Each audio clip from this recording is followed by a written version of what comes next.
Good afternoon, everybody. We're excited to be with you. My name is Sharon Cornu. I'm the Executive Director at St. Mary's Center. While I'm introducing the panel, I want to ask everybody with us this afternoon to check out on the right-hand side of your screen under polls. We're asking you the question, which Kyle Rawlins used to frame our discussion this afternoon. Is housing a right, privilege, or investment? All right. And go ahead and take that poll while we're talking, and we'll all learn how the technology works together. Great, thank you.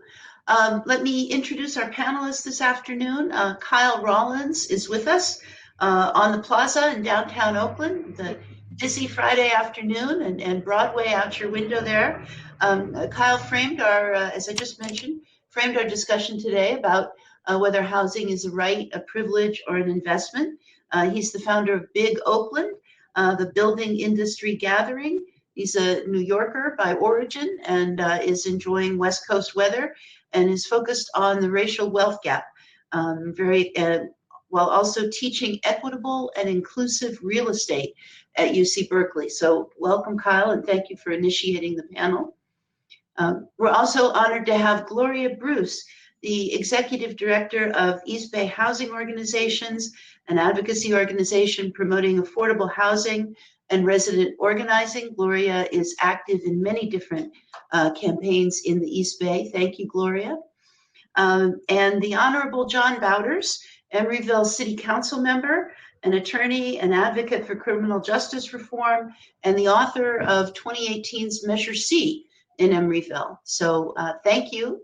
Glad to have our panelists here and excited to get ready. I think excited to look at these poll results. We're seeing a few people voting, but the trend is definitely toward housing as a right at this point. We'll see how many others dial in with us. But if I could, before we go around for our individual presentations, if I can ask our panelists, why does it matter? Why does it matter if housing is a right, a privilege, or an investment? And then we'll get to the heart of the matter later on. Anybody want to kick us off? Yeah, I can kind of jump in a little bit. And to tell you the truth, I'm kind of a little bit confused as to which one I think is the most important, because it really varies a little bit by who you're talking to and who you're talking about. I spend most of my time thinking about the racial wealth gap and how to narrow it, and that sort of favors housing as an investment. Whereas if I just step outside of my office and I look at the folks that are homeless, it really speaks to housing as a right. Shouldn't we all be able to sleep in a sheltered environment? So I kind of flip-flop back and forth and love this discussion, and we'll probably have more to say about both of those options later. Thanks. Gloria, your take?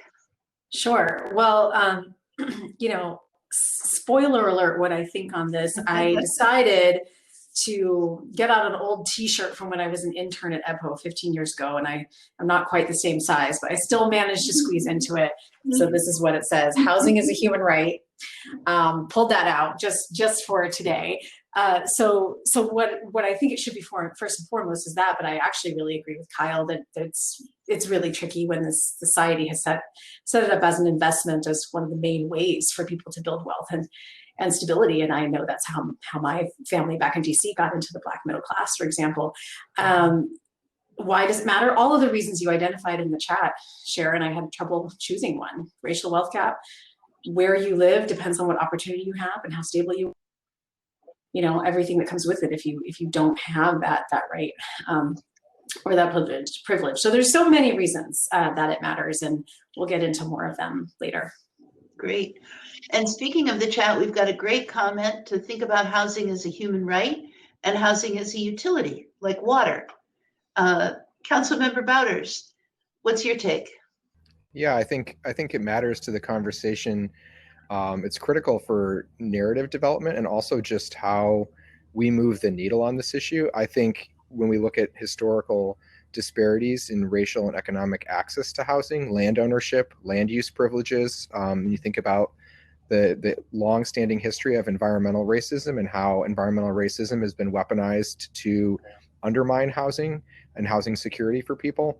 The expansion of freeways, there's just so much that comes to it, right? And when you think about modern day issues too, landlord-tenant rights, just cause eviction, it's a privilege for you to live here, right? As opposed to I have a right to be safe and secure in my person and my family's being.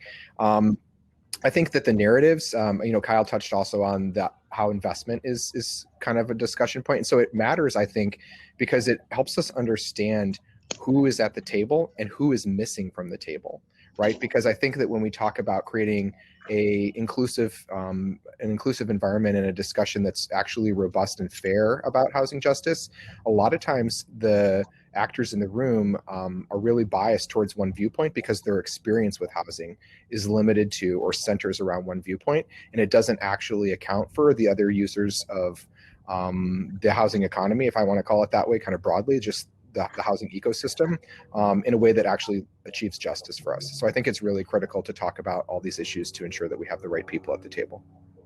Great. Thank you very much. I appreciate that. I think our panelists have gotten us started, and we look forward to more conversation in the chat. And I'll be monitoring the Q&A. We have built the panel to be able to have some time for your questions. It's a little unusual format for our audience. We can't see you at this time.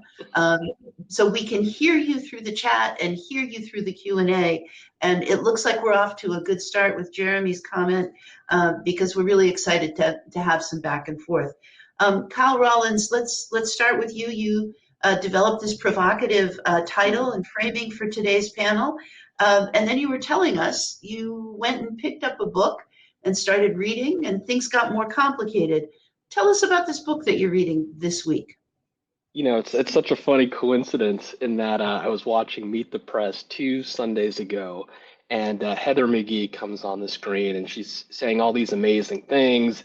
They, showcase her book. I immediately go out and buy it without even knowing that she was going to be the opening keynote of this conference. So as I'm reading her book, literally devouring it, I binged and I could not stop reading it. It really started to kind of, like I was saying before, get me a little bit confused about housing as a right, privilege, or an investment. And I think kind of part of the confusion is that she makes a very clear argument around human suffering. And when we talk about our racial caste system that basically allows the perpetuation of human suffering, and somehow or another it becomes either normalized or accepted. It continues. And I think sort of from there, it really sets up this idea of empathy, which is if we see that people are suffering, and specifically when it comes to housing, we're talking about homelessness at the bleeding edge of it all, but we're also talking about redlining. We're talking about the location of infrastructure, sewage treatment plants in neighborhoods of color. We're talking about the heat island effects where communities of color are multiple degrees warmer than white neighborhoods. If we allow all of that to exist and to somehow say that it is either the fault of the folks who live there, maybe they were pathologizing whatever they may feel to be deficient in, is troubling, because when we think about housing as this very complicated maze of financing and construction and land use, the complexity of it all becomes such that the average person may not even really understand how we have this built environment that we all live in and share. But yet at the same time, if we don't just share that basic premise of empathy, then it really gets a little bit confusing as to sort of how we can start to do it a different way. So Yeah, and I think sort of one thing that Heather puts in her book is, well, we're kind of all in this together, and therefore the empathy that hopefully we wish we had more of is kind of the pathway to sort of raising all of our boats. Because if we think about, let's take the pollution issue with housing. We all really breathe the same air. That wealthy communities may in fact have higher property values that are better resource schools, et cetera. But at the same time, the wind blows, and we all are breathing the same air. So one thing that you and I were talking about is how bad does it really have to get? How large can these disparities grow before policymakers, I think, begin to see it a different way? And I think that how bad it can get is related to just how much empathy exists or doesn't exist. Well, thank you for that. And thank you also for talking about the maze of financing and land use and the challenges of navigating that and how people really understand. And I think you've captured this piece about empathy in a very exciting way.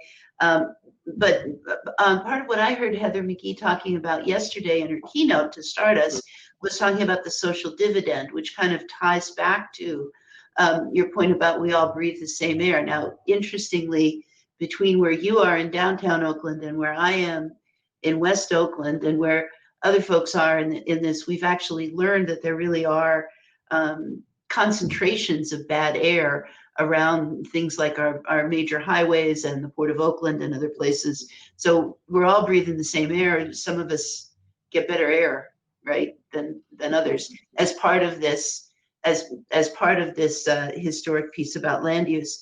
But I think you've framed the big challenges here around the racial wealth gap, around health outcomes, around security and stability for families. I was really interested to learn more about your work.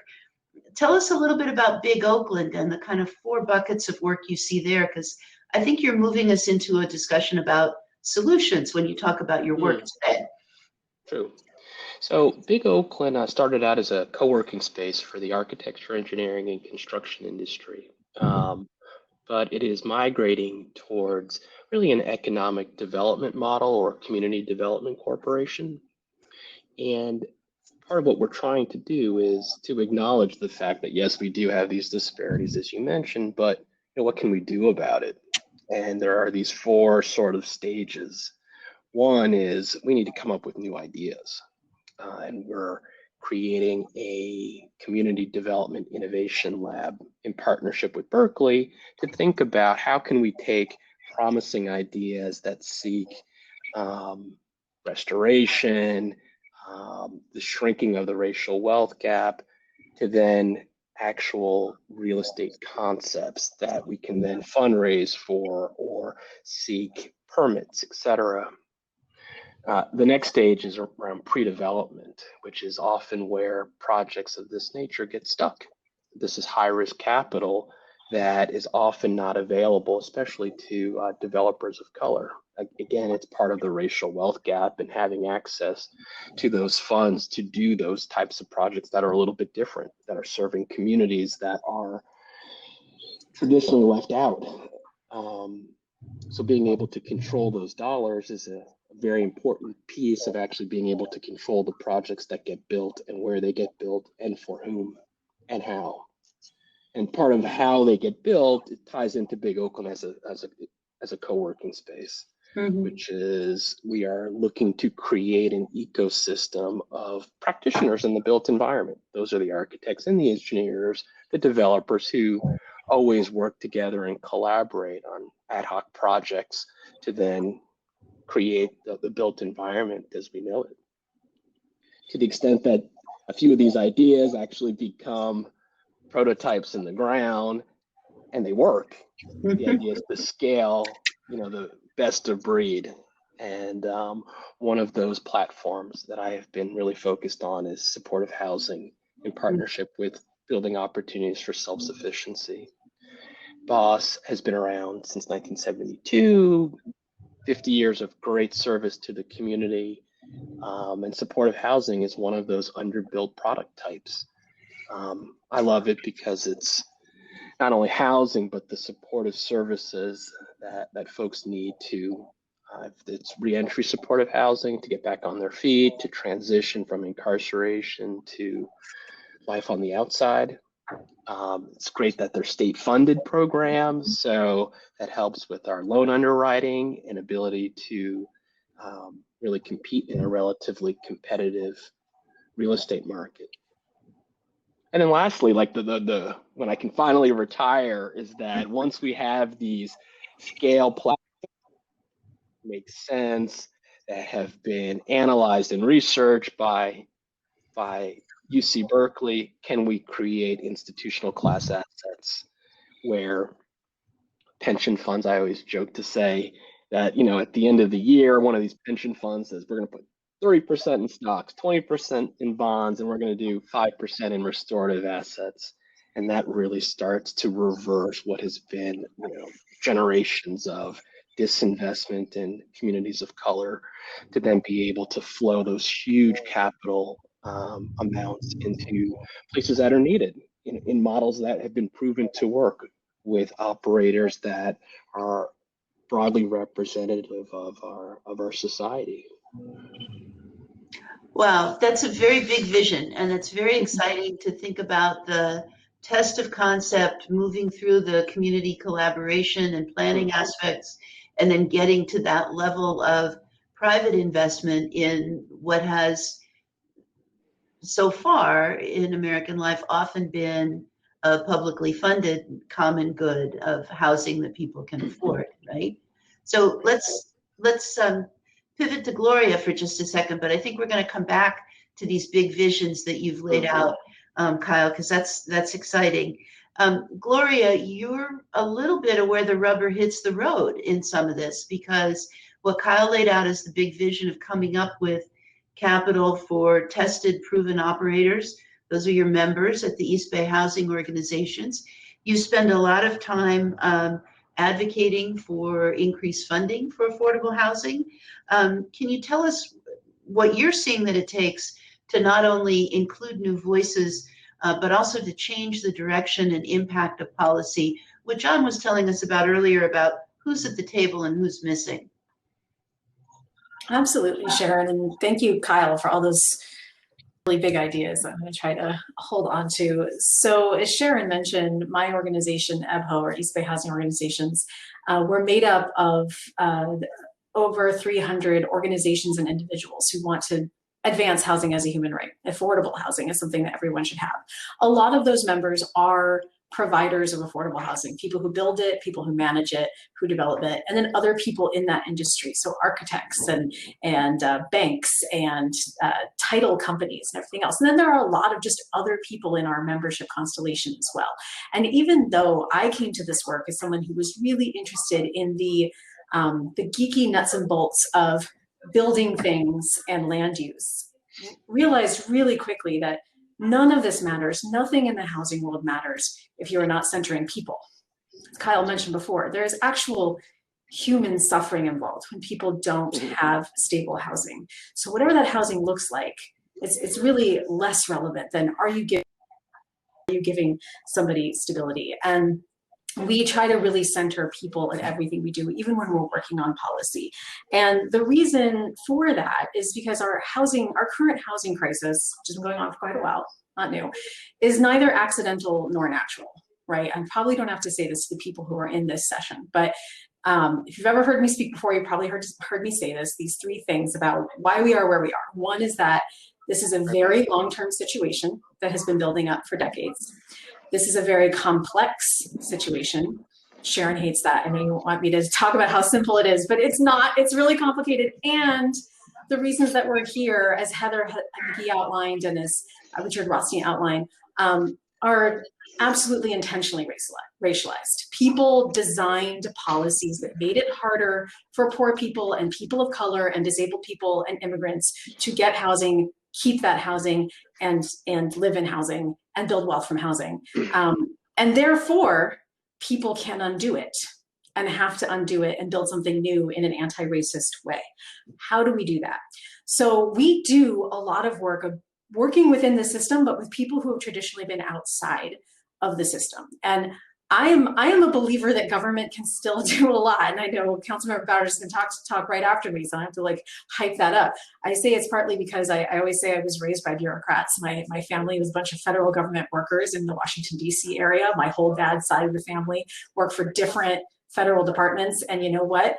That's how our family was able to get decent salaries, get decent educations, and buy a home in Washington, D.C. So I'm in favor, but we have to get more diverse voices into the mix to bend these systems to those who need it most and who have been less heard, and also to challenge the ideas underneath the system. And that's where this housing as a right comes in. So what we do is we actually organize and do leadership development with affordable housing residents, people who are living in the nonprofit subsidized housing that we promote and that we want to get funded and built. And we realized a long time ago that those relationships had to be transformative rather than transactional. So we do years of leadership development with our core leaders in West and East Oakland, and they are amazing leaders. And they are really the ones who are pushing us and pushing government in every sector to do the best that it can and to push on those underlying ideas and vision and saying, of course, housing is, as Jeremy pointed out, housing is a utility and infrastructure. Of course, government should invest in it. Of course, everybody should have a decent place to live. Let's just take that as a given and run from there. And that's what got us involved in several election campaigns over the last few cycles, where our affordable housing resident leaders, who by definition are all low income or very low income, most of them, though not all, are Black and brown. Many of them have disabilities or histories of homelessness or other challenges. And they were really excited to come together around getting Alameda County to pass what was known as Measure A1, which was a housing bond in 2016 that was going to bring $580 million into the county to build affordable housing. They were really excited about this. Our nonprofit developer members were understandably really excited about this, and they all came together to push and advocate for it, which was amazing, and just an example of cross-class, cross-racial, cross-generational collaboration, where we were getting out across the county while Sharon was doing the hard political work and hustling corporate donors to donate to this campaign. We were doing things. Oh, I hope you all can see this. I don't know if you'll be able to see it, but this is a picture from where some of our resident leaders decided to create a giant A1 steak sauce bottle out of a refrigerator box, and they did a rally about A1, but this was their way of doing it, right? Because they were like, let's get down with the people. We love our A1 steak sauce. I came up with the Measure A1 song that I mistakenly thought was a good idea to sing repeatedly at events. so we made it a community thing. We reached out to churches. We did whatever we had to do. And of course, with many, many partners, this bond ended up passing with over 75% of the vote. And a couple years later, when Emeryville, which is a city that has had an outsized impact on building affordable housing, came to us and said, hey, will you help out with Measure C, our bond? We were like, absolutely, because now we know how to do this. So we're going to work our relationships. We're going to get people on the phones. And so we were really pleased to help pass that as well. And these bonds have actually built homes. So it's not that everything's perfect about putting government money into it, but there are people who are housed today who would not have been housed but for these interventions. And the last one that I'll point out, because I know Sharon would have my head if I didn't, I do really want to mention it because we worked really hard on it, which is Measure W, which just passed last year in 2020.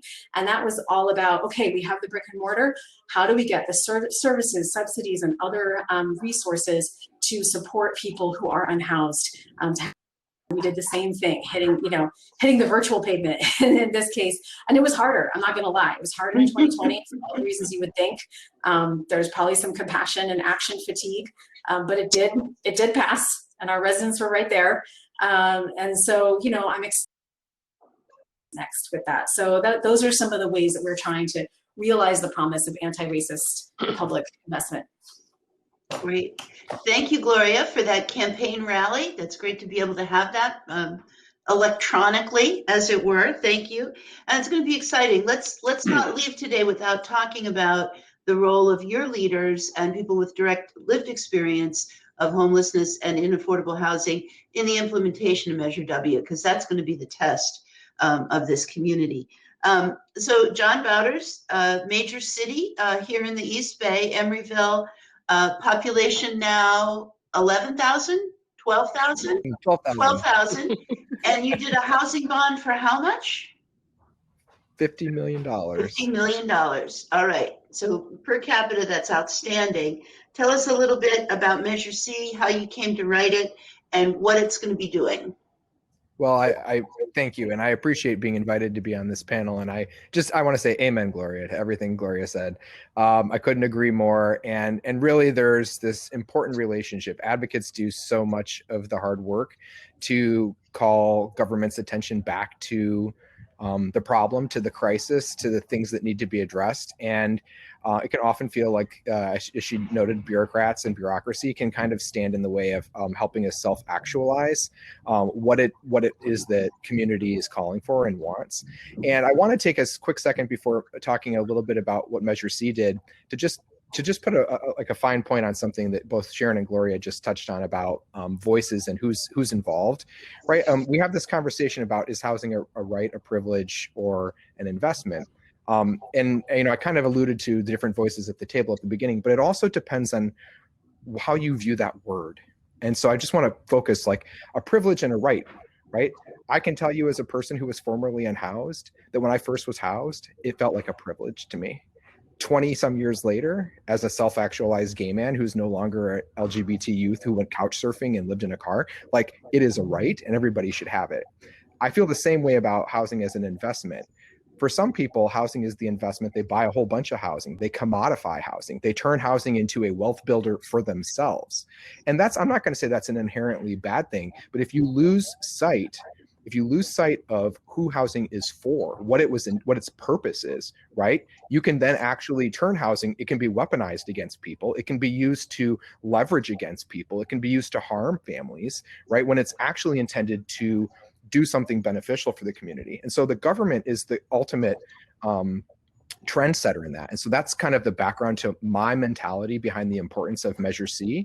When I introduced Measure C at the city of Emeryville and asked to do what is an extremely large bond amount for a city of 1 square mile and 12,000 people, as Sharon noted, right? It was about actually leveraging the public commons back into what is a priority and making housing an investment from the public perspective, right? Because there is a private stake in investment and housing, but when the public controls the discussion about housing and how to use land, right? If we're talking about sincerely the concept of an anti-racist intersectional future, government, whether we like that or not at times, government is a critical component and partner in actually self-actualizing that and helping that happen.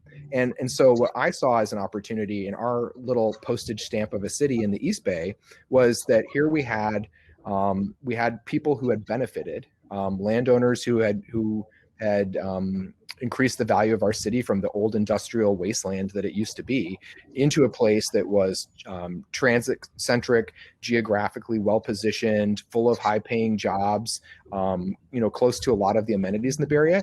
And there are people who, because of their prior access to wealth or other things, because of redlining, because of other policies that have existed, they have benefited from the valuation of land, right? And so when value of land increases, it becomes increasingly harder to preserve and protect places for people who are of lower economic status, for whom land ownership is not in the cards right now. And so for us, it was really important to say, okay, since we want to keep balance, we want to keep equity and justice in the community, so we put together a ballot measure that leveraged off of the assessed value of the entire city, all of its property ownership, a parcel-based bond that basically yields $50 million, which we then in turn leverage, right, to draw down those A1 funds that Gloria and Sharon have worked on, to draw down state funds from state bond measures to leverage low-income housing tax credits. And then the city took city-owned property, and we're putting those pieces of property up for ground leases. We're not giving away our value. We're not giving away the city's ownership. That's a public commons we're keeping. We're instead saying we're looking for partners who wants to come in and build a building on our land, right, with the following conditions. And so we authorized, and when you go through a process like this as a government, you realize how entrenched racism is in everything that we do day to day that people don't even think about. So Article 34 in the California Constitution says you can't actually go out as a city and you can't just build low-income housing. You have to get approval for that from your residents. So we actually had to put in our ballot measure a provision that said the people of Emeryville approved building up to 500 additional units of affordable, which is again a something that was just like zoning law. We could go on forever. All these other vestiges of racism that were designed to keep people in their place, so to speak, right? To keep communities white or exclusive, and to basically disenfranchise Black and brown communities and BIPOC neighborhoods from ownership, from access to good schools, from a whole bunch of things. And so it takes government owning those things and confronting the past and the present and having a conversation with people about how do we change this narrative. And so for us, we put that into place, and we worked with some very good consultants, Sharon, and we had the support of advocates and activists like Gloria, and we put together a coalition of community working with government, working with elected leaders, some of whom have lived experience, like people on this meeting, to talk to people genuinely about why this mattered. And 74% of our city voted in favor of taxing itself for 25 years to pay for this bond. And so we actually we're very excited. We're building 90 units of permanent supportive housing. We bought a whole city block in partnership with RCD. It's going to be for formerly homeless and currently homeless people. We're actually running a bill. So this is just another example of how you become aware of all the other problems that exist. So now we have all this money to spend, and we were like, let's build housing for folks who need it. So we identified a property we owned, and we said, you know what, let's build an intergenerational housing project. Let's be on the front end of how to prevent homelessness. Let's build senior housing that's combined with a portion of those units for homeless and foster youth who are transitioning out of the foster care system or the homeless services system, who don't have a place to land, who don't have an adult stable figure in their life. And it turned out that there was a state law that prevented that. You couldn't co-fund those things with state low-income housing tax credits. And so we're running a bill that says for the purposes of intergenerational housing, you can do that. And our city is the sponsor, and I'm very proud of that. So I think part of it is recognizing kind of what we talked about, just who are the different stakeholders in this process, the fact that people have different perspectives. But then when it comes back to that question of like, how do we achieve and realize an anti-racist future? I think it really comes back to treating housing the way we want it to be, which is, for me, is a human right, right? And I've experienced it as a privilege, and I became a homeowner a few years ago. I experienced it as an investment, but I understand it and believe it to be a right. And my perspective as one government official is, if I carry that value forward, then we can actually achieve an anti-racist future. Great. Thank you. Well, thank you. This is really exciting. One of the comments that was made was, how can we bend this system that we have, right? And I think we've just laid out a vision and some success for public investment in housing that is affordable to low income, extremely low income, formerly homeless. And in this little East Bay community, we've developed a pretty good history of being able to pass measures and get the community willing to tax itself to provide as a right and less of a privilege, an investment on behalf of others that you may not intend to use for yourself, but a social good, a public good, as it were. But Kyle, I keep going back to your vision, which is a pathway to redirecting private investment. And I think if we could follow that for a second and talk about the play between the public and the private sector, it's going to take us down a history path that will help us address the question that David Peters has put in the chat. And I hope others, again, as I mentioned, we can't see you, so please communicate with us via the chat or Q&A. But Kyle, let's go back, because you have a real set of dominoes that line up to be able to create an asset class for investment in restorative housing, restorative community building. I think is the bigger Yeah. vision. How optimistic are you about that in terms of being able to move private capital in that direction? And what could we do from, actually, I know the question I want to ask. How can this somewhat well-oiled network that's been really good at moving public investment, how can we support you on the private side? Because we're bragging about the amount of money that we've pulled out of the public sector for this. In the meantime, every one of those high rises in downtown Oakland, right, that has displaced people from the SROs, that has displaced neighborhoods, is more than everything we've put together around the table. How do we tap that private investment, Kyle? It's a tough one. And I think looking at some of David Peters' comments in that, let me see if I can tie David's comments with Heather McGee's book. I'll start with Heather McGee in that she sort of frames a very real situation, perception that we have a zero-sum game, where for whites, if any benefit is shared with Black people or other people of color, then they have lost. Now, I believe that that's a complete falsehood, and we can definitely all grow and prosper together, and I think that's where she ends her book. But because there's that sort of entrenched feeling that it is a zero-sum game, it makes reparations very difficult for me to believe from private capital. That would mean like white people giving Black people anything, capital, resources. And there's probably a lot to say about why that's the case, whether or not there's the feeling of undeservedness. We see it creep up in things like affirmative action, where people just won't do it. And I think I spend most of my time trying to come up with other words that call reparations something else, because to me it seems like a non-starter.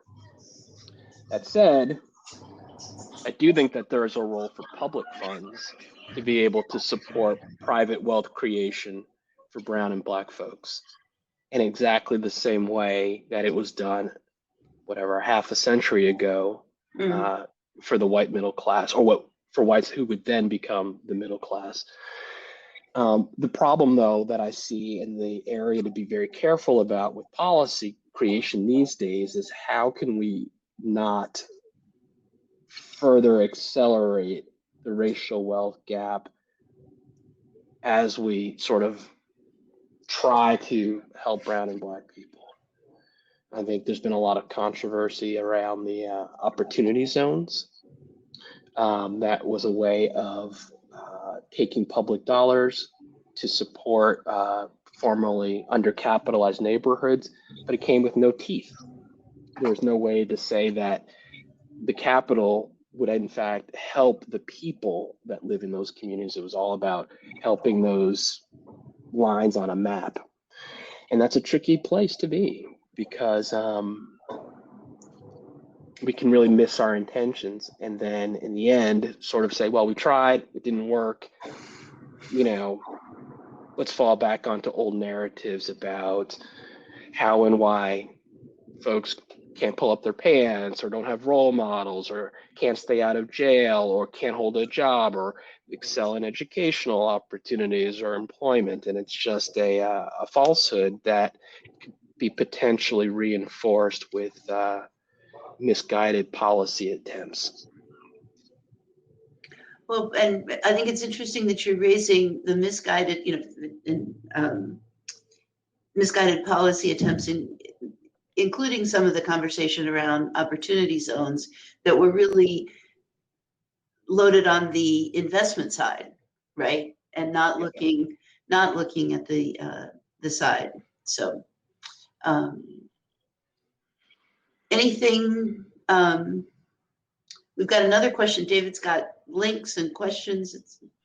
David, we'd pull you in as another panelist if we had the technological capacity here.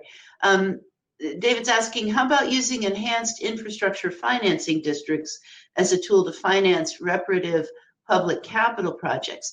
Now, this is a particularly interesting one because I'm not sure that those kind of tax increment systems are built for equity.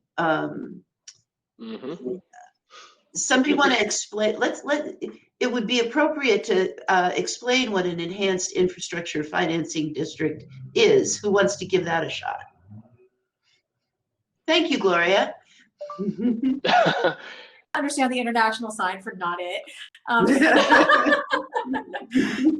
mean, I look ancient. I could try, but I feel like John would actually be able to do this better. But there's a type of financing that's been used in a lot of different mechanisms, and as David knows, because I believe this is the David who's also associated with East Bay Asian Local Development Corporation. So a lot of thinking about when you have a particular district of a city that you define, and that's a complicated process, and the and property taxes go up in that district, then the increment, so it's like the difference between what the taxes were and where they go, that increment can be recaptured and that financing used to invest in that district. That's the thinking behind what was called redevelopment, which was around in California for a long time.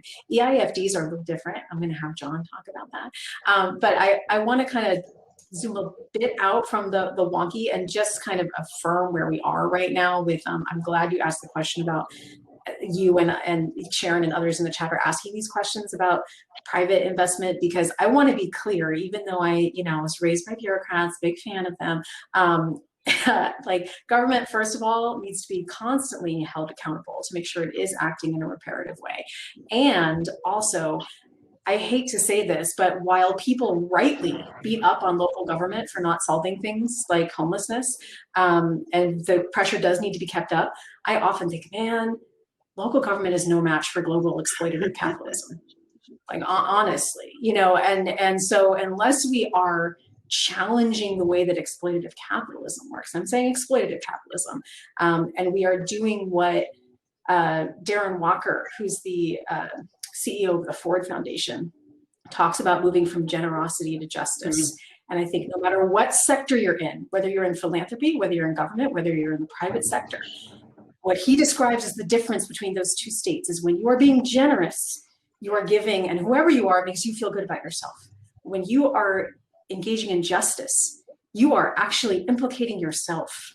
And then therefore you are part of what has to make it right. And so I want the private sector to move from generosity to justice and realize that we are all implicated in this. So that was a nice way for me to avoid talking extensively about EIFDs, which I'll let John take on, or whatever he wants.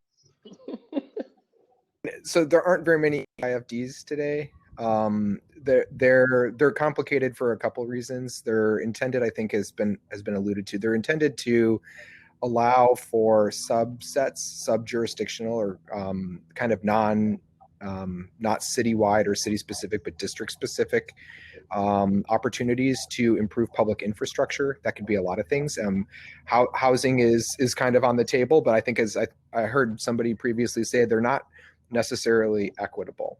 The biggest issue is that you can't even do this if you're still winding down redevelopment. So like this isn't on the table in my city because we still have redevelopment assets, and we're going to be we just developed a housing expenditure plan for Measure C, which includes up to 400 units of extremely low income housing. But we're going to be doing that for years before we have wound down and closed out our redevelopment profile. So this is really kind of, it's interesting in a way because it's an opportunity. Arguably, I think people who are strongly in favor of them would say, and the legislature said, this is kind of like a attempt to keep some of the good pieces of redevelopment in some people's minds, to create an increment tax structure where, as Sharon kind of said, that the growth of valuation over existing tax increment can be, kind of recouped. It could be assessed from the district itself and could be used to finance improvements in the district. It can be leveraged that way. I would just note that there were concerns with the original EIFD bill. When I worked at Housing California, we were very critical of the original bill because it looked like it ignored the lessons learned from urban renewal and redevelopment and other prior iterations of this that didn't really do enough to equitably protect low-income housing in particular. So if we were going to say, oh, this is a blighted area of town that we want to redevelop into something that's going to provide jobs or a sports arena, which is often the thing that people talk about with these things. When you look at those things, okay, so who gets displaced, right? And is that and what is the one-to-one replacement of units lost? What rent control protections exist?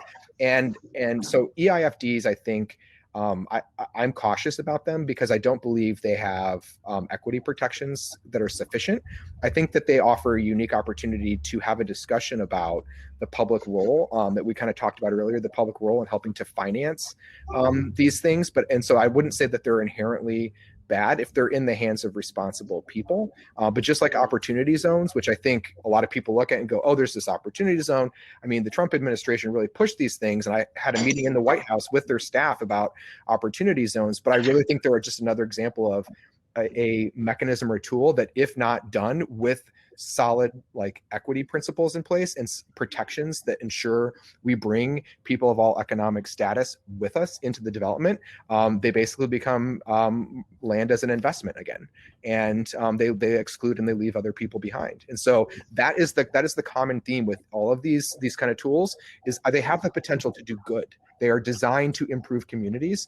But again, you look at our racist past, we often, to Kyle's earlier point, we invested and pumped money into creating the white middle class, but we left the black middle class behind. Are we going to do that again? Is redevelopment 2.0 or urban renewal or any of these things that it is? Are we simply just doing the same thing, which is putting a new name on it? That's the concern I would have. Mm-hmm. Yeah. I'm thinking about some work that Andre Perry has done at the Brookings Institute. They've done a great study to coast that analyzes that white majority neighborhoods are worth twice the value.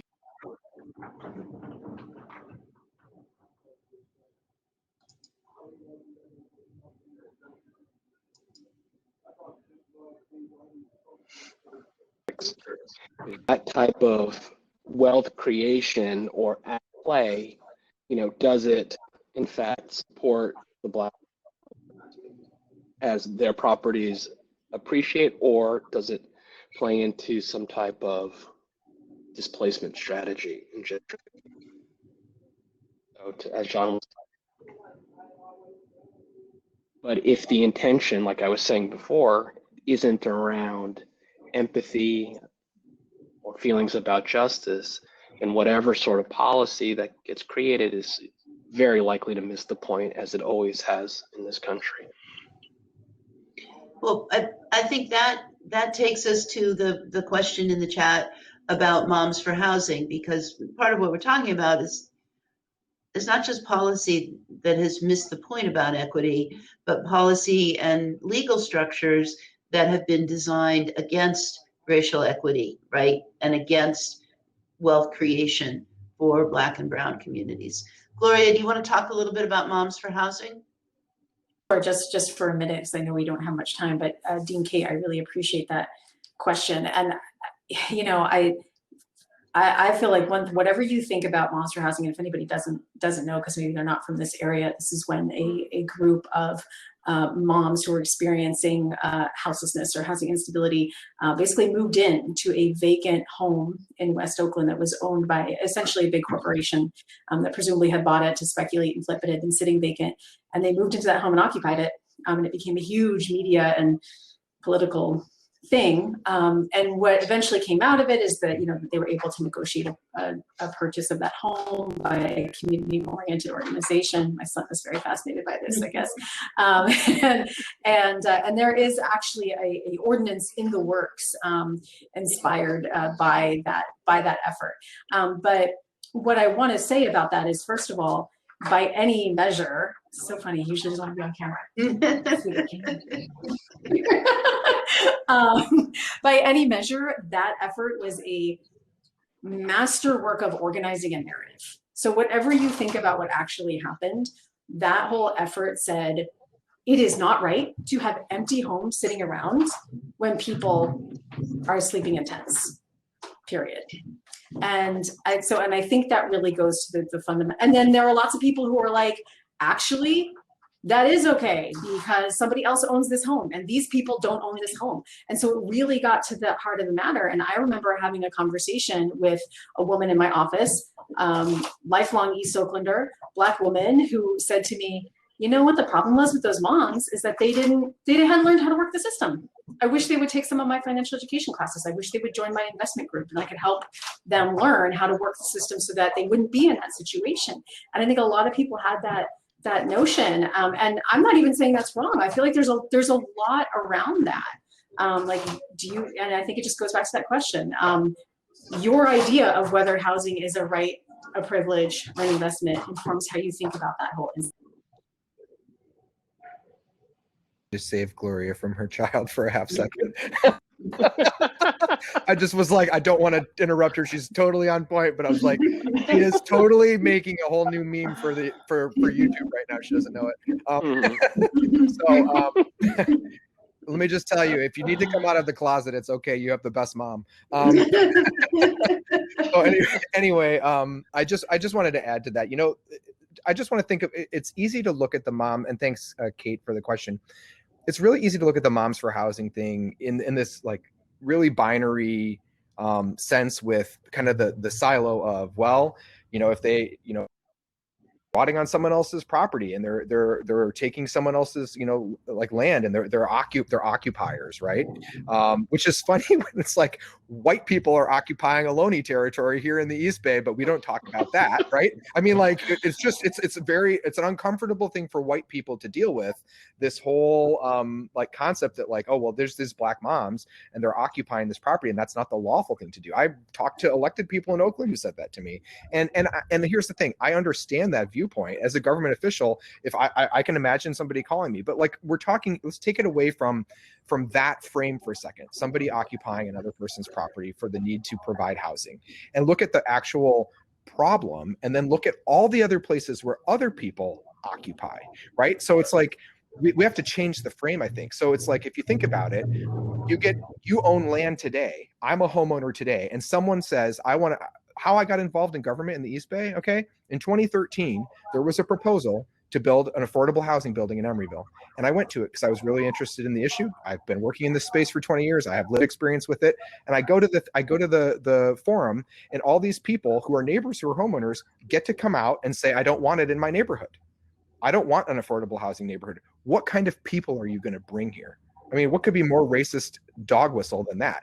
And people said all this. And what you realize is that the process for actually preserving community character by building more affordable housing that's accessible and equitable and affordable, that like the gatekeepers are the existing people who own it. They occupy the process. They occupy everything. They're occupying whether or not other people can be in their neighborhood. And so at some point, if you are going to close if you're going to take the process and again, weaponize it in a way that makes it impossible for other people to live in your community, you get people who move into your abandoned house that's owned by a shady corporation. That's what happens. And so when people people ask, oh, what do you think about it? Like, I mean, I understand it because how can you be upset at somebody who can't? Like if you're the coworker, to Gloria's point, if you're the coworker who's saying, well, I wish they had gone through the right process, or I wish they had done these things or taken these classes. I mean, no, like just like you should take a class on why they can't get housing in their neighborhood that's affordable to them. That's what you should be doing. Like that would be my answer, and the truth just being spoken. And so we often have this frame, and the media picks it up that way. And I think that there's a need to recognize, well, geez, I mean, we zoned the city this way. We created a zoning approval process and an appeal process that allow the people who already occupy and own to keep out everyone else. And that's just not equitable and accessible. And too many government officials and government agencies allow it to persist. And that's why we have what we have. I'm done. I really appreciate the comments on the incumbents. As we were talking about occupying space, I thought about Proposition 13. For those who are not in the housing business. Proposition 13 basically freezes property taxes, and it benefits the folks who've been around for a while. So if we go back to folks who may have bought their homes in a much more affordable California in the middle of last century, white people, they're able to occupy their space and the control the process at a fraction of the market cost of really being there, and with the ability to, you know, mount these offensive moves to block, you know, the entry of anybody else. So it's funny how policy can kind of really miss the intention.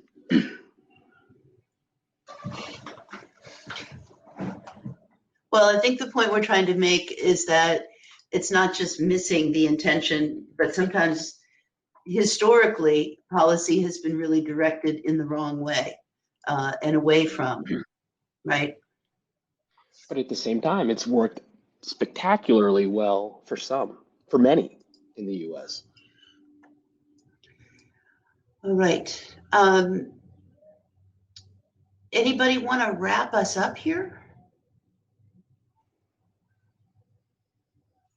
My son is gone. I swear, that is like the first time in 13 months that he has done that. What? He usually sees that I'm on camera and runs away. Like, what just happened? Anyway, so I hope I was remotely coherent. But I will just, I appreciate David saying this panel is fine. Thank you, David. And yes, I think so too.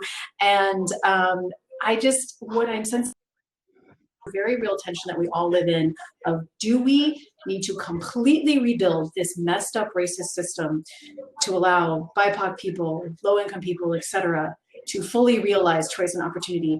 Or do we, what we need to do is allow BIPOC people to have to build wealth and use housing as an investment, as white people have been able to do for centuries, right? And really hard tension, but I know I'm clear. I once had an elected official of color say to me, Gloria, when do people in our neighborhoods, when do Black and brown people in our neighborhoods get to be NIMBYs like the white folks in the hills? And I was like, that is not the goal. I understand where you're coming from, but that is not the goal. You know, so I think we need to hold, yes, let's get people into these systems, let's get them to build wealth, let's use government. We gotta be rebuilding and challenging as we are doing that. NIMBYism, not the goal. Not the goal, but it would be kind of fantastic to attend one public meeting. It would kind of be fantastic. We'll organize that in Emeryville for you, John. We're happy to. All right. I want to, and Kyle, thank you very much for the title and for framing this discussion and for getting us started. Do you want to give us a sign off and